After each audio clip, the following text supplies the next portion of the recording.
Welcome to the Beyond Grief podcast. This is episode 13, where we start with a lovely tea ceremony where I mix a blend of herbs from my home apothecary and sit with the herbs in meditation before delivering the messages that I receive from them. I hope that you enjoy, beloved.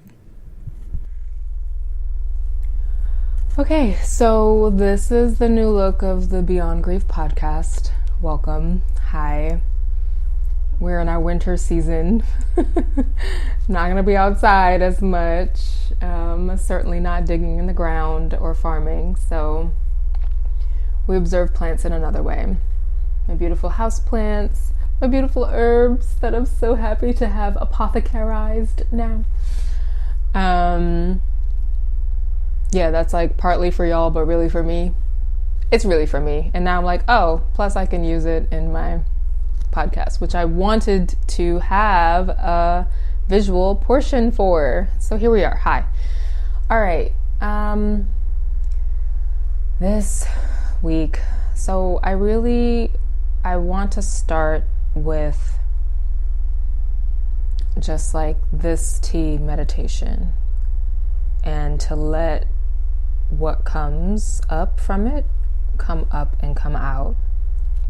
I've been thinking a lot of things over the past few weeks, experiencing a lot of things, and sure, I could talk about all of them, but I really want to be deliberate, intentional, of course, and speak to the plants, allow the plants and my relationship with plants here to speak through me, and for that to be the offering here. This tea is a heart tea. I was attracted to the rose petals, and I also put some nettles and mullein, and what else did I put in there? Oh, red clover. So the rose for my heart, because I feel like I need it. I'm a water sign, and whatever's happening planetarily is really making the tears flow. So I wanted some heart support with the rose, and I just use that as a base, and then put other things that I always find really nourishing and good for the time of year especially, and also the time of the month for myself. So I have red clover in there. It's good for my blood, for cleansing. I'm about to bleed. There's a lot of information for you. And so I have the red clover in there just to help cleanse the blood that's about to come. And I put nettles in there because nettles are great. They're always so nourishing, and I wanted that nourishment today. And then what else did I put in there? Oh, mullein. Yeah, mullein, because I ate a grilled cheese sandwich a couple days ago, and I feel like I have some of that. I still have some of that mucus. Cravings. So yeah, that's what I'm drinking.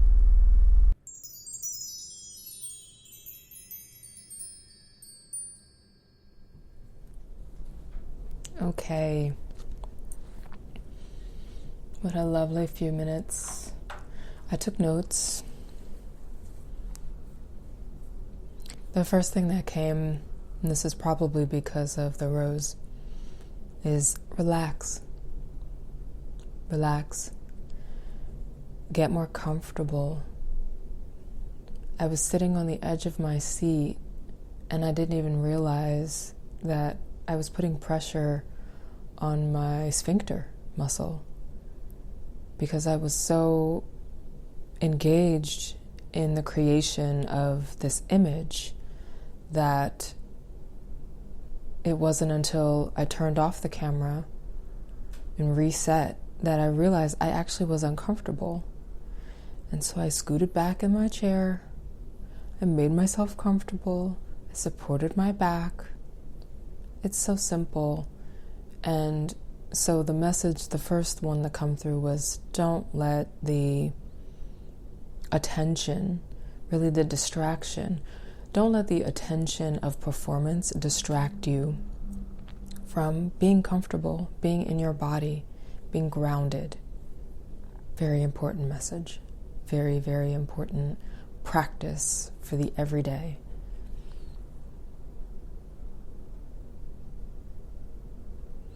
Remembering that this offering, this engagement is for me too. So I can be comfortable because this is also for me. It's not just to put out there. It's not just for you, for the eyeballs. It is also for me. I'm doing it for me. So I can be comfortable. Relax. Rest my heart.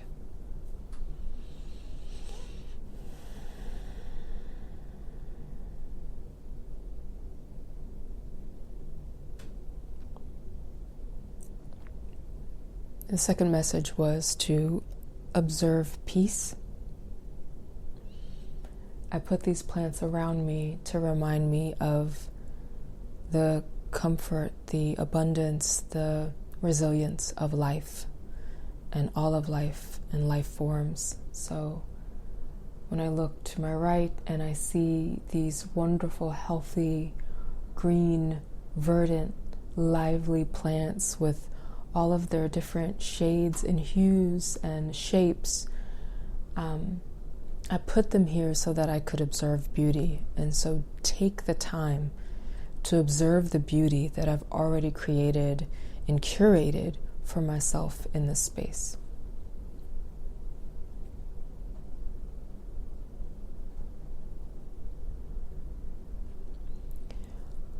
Maybe tranquility feels like boredom, and that's cool. Just be. This is like a 2-part B. Pay gratitude with my thoughts to the spirit of the things around me. So when I look to my left and I see these herbs and I think of how far they've come, where they grew, how long it took them to grow, the hands that they had to pass through to get to me, to put in these little pretty jars so I could look at them and they could be readily available for my healing and my wellness. I have such gratitude for these herbs. We've been in communication for so long in my life now. They've brought me through so much. All different herbs, some of which are not here yet.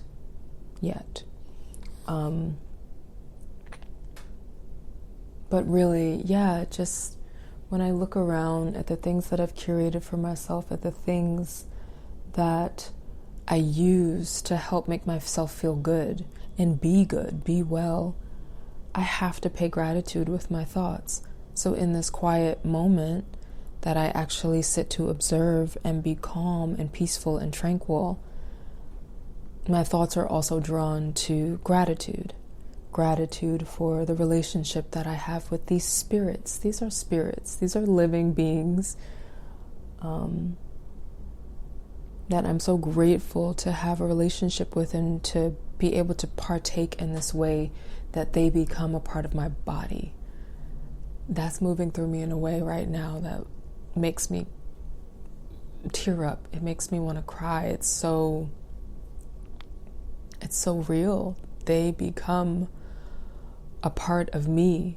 And so every part of me that I put out into life then has a touch of their essence. And that is really, really a beautiful thing, to be in such concert with these spirits, these entities.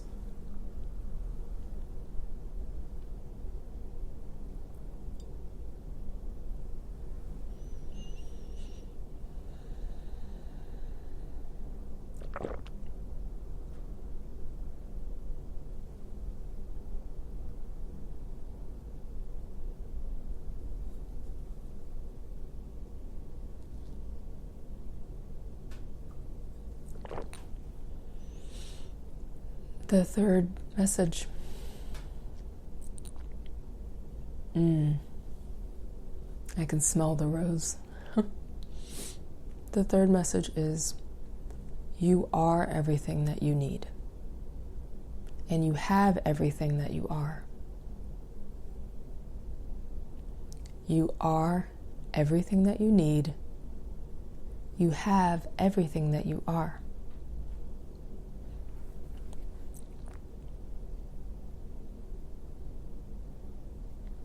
The next message. Let the sun shine on you. And love yourself. Take a minute to take in your beauty. Linger there.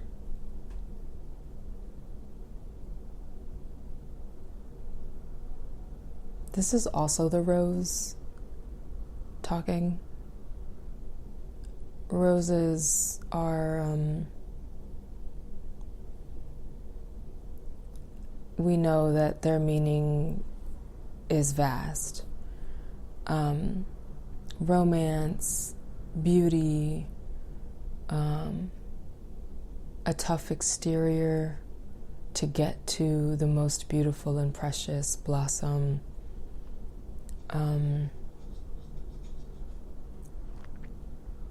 A symbol of love, a symbol of attraction. Yeah, and then to take them in like this, or to have them in a bath, or just to surround myself with rose in this moment where I feel I need a little extra heart support. I think it's interesting that the message also comes in about beauty and maybe the importance of beauty for the heart. I think about this often. I think about my relationship with beauty because it's so important. Like, that's why I go see art.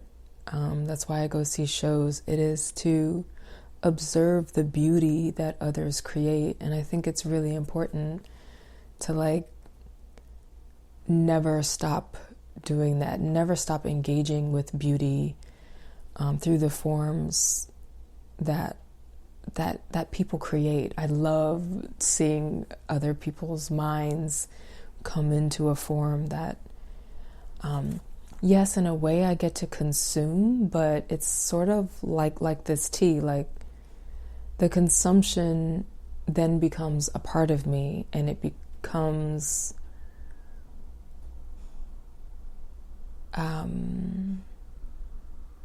a traveling entity in that fashion. It means that now everything that I touch, everything that I create after being inspired by taking in this beauty has a glimmer of that beauty in it. And so then taking the time to observe my own beauty,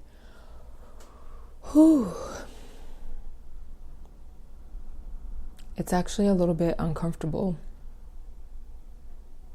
It's a little bit uncomfortable because I don't want to seem cocky. I don't want to fall into the trap of becoming surface. And I think that I've trained myself for so long to not become that now when the message is to linger in the acceptance, in taking in my own beauty, it's like, ooh, you sure? You sure you want me to do that? And the plant is saying yes. Yes, I am sure. That is why I gave you the message. But yeah, it's a lot to show. It feels like a lot to show.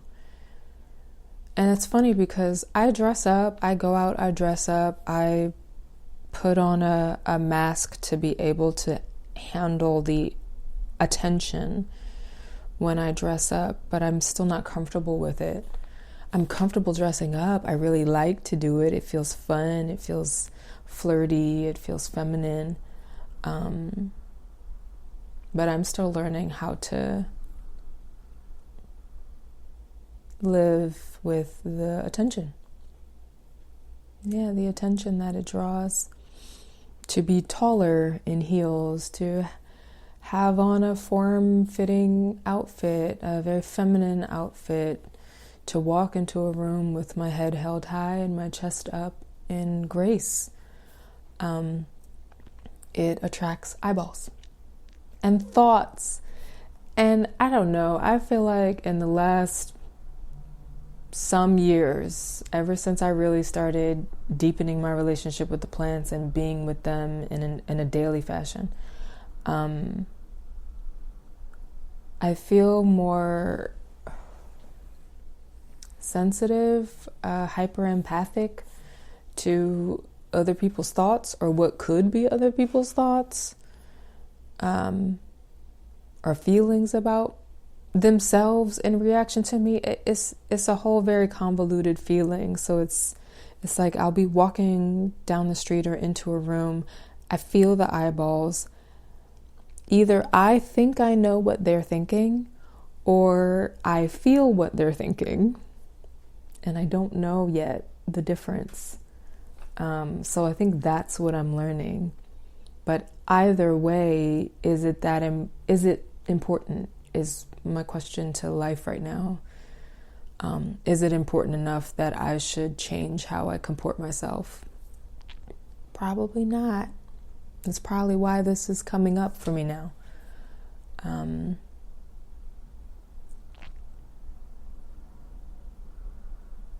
Yeah. I think there is some grief with attention, getting a lot of attention, unwanted attention, being fetishized.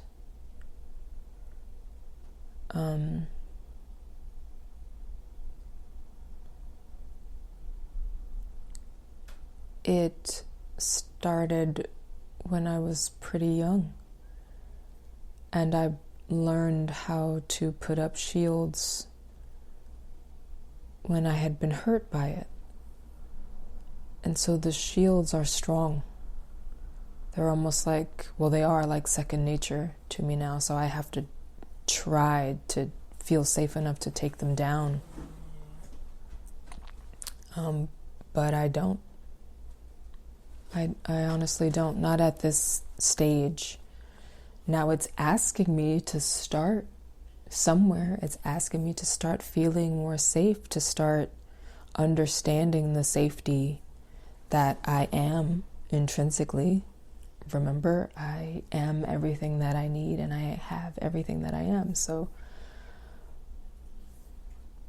if my body, my expression, my life is saying, hey, it's time to dress up, or it's time to just be big, be yourself, and understand that that is going to draw attention, and some of it may be negative and some of it may be positive. And I think the lesson is to be equanimous with either side that's happening, to not take any of the compliments to heart and not take any of the complaints to heart, but to continue just on my path of expression.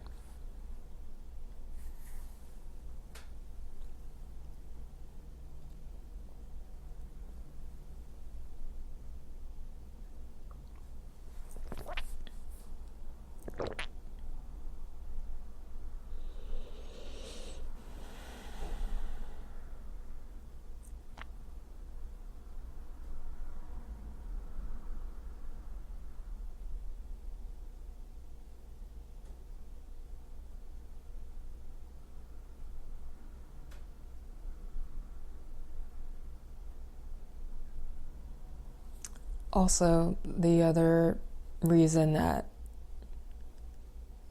I think I feel a little cringe about observing my own beauty is that I actually, in the past couple years, have seen signs of aging that I didn't expect to see on myself, and I know we all age. We all develop the lines. We all develop a little sag. We all get a little inflammation here and there.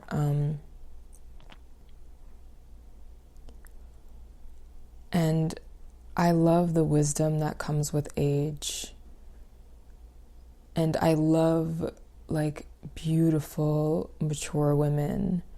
I also love that infinite child in myself.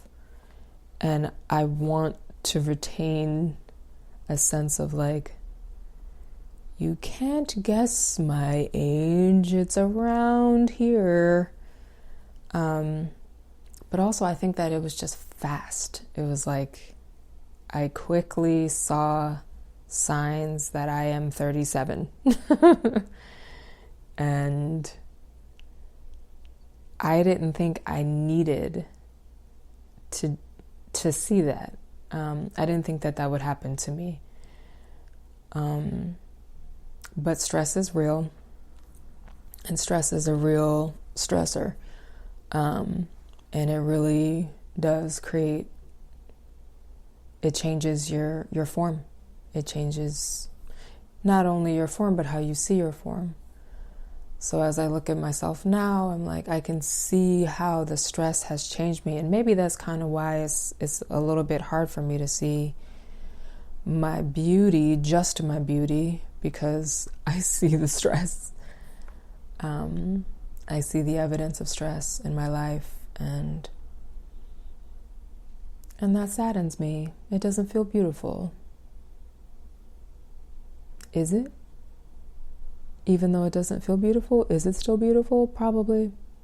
It probably is still beautiful. And if it's about stress, and 2 years is a short amount of time, then that means if I change my life in the way that I respond to life, to be not stressed about it, then that means I can sort of shift and morph back into maybe more of the way that I see myself, which is like flexible, pretty flexible. Pretty young at heart, old in spirit, but young at heart. And,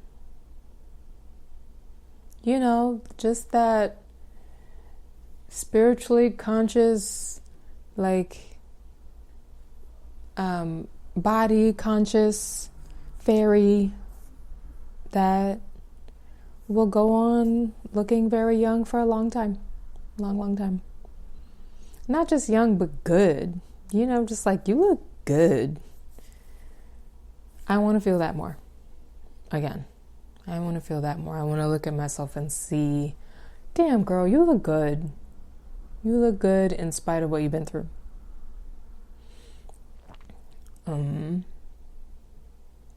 Yeah. Or like, I like how you wear that. I like what you did with that stress, girl. You transmuted it and now you look shiny. Like that. Transmute stress into shine. Here for it.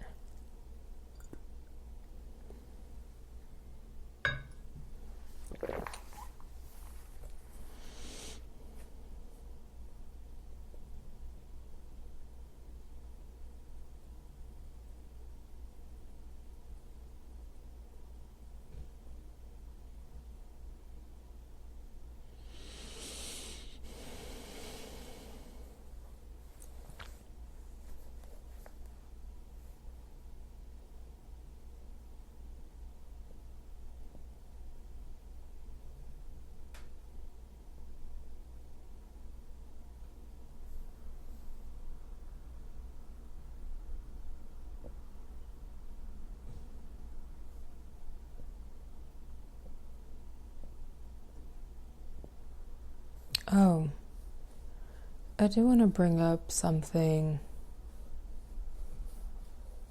that I may want to talk about more extensively later, but I have been receiving a type of therapy for the past several weeks now that is called fascial counter strain.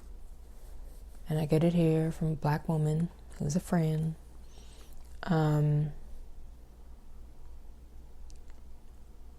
I have noticed improvements in my digestion, like my digestive function.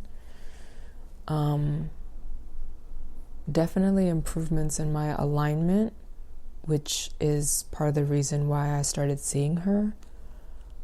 And also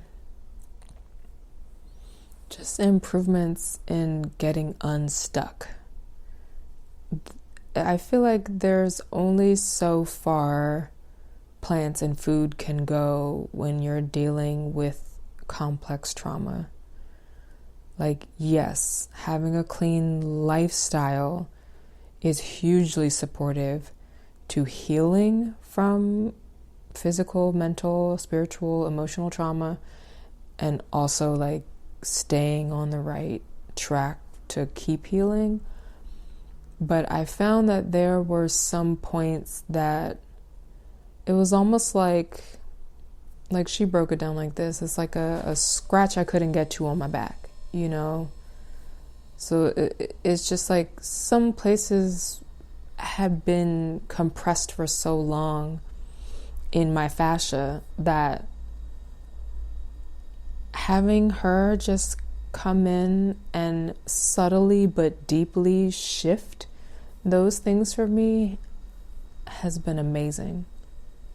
It's been an incredible experience. I'm so grateful to have come into this type of therapy now, because I'm ready, and there are things that I want to do with my body. There are places I want to go, things I want to heal. I'm ready to shed. You know, I did a lot of shedding. So it's just like continue to shed and move forward into a stronger and more aligned body. It means that I have to re-educate my body. And this therapy is a stepping stone into doing that. It definitely feels like the teacher that I'm ready for. And so that's really exciting. Probably more on the process later. I'm going to end this here. Thanks for tuning in. I don't know where this is going to go, but I like it. This is how I wanted to do it. I present myself in winter to you. And yeah. Cheers. Cheers and wellness.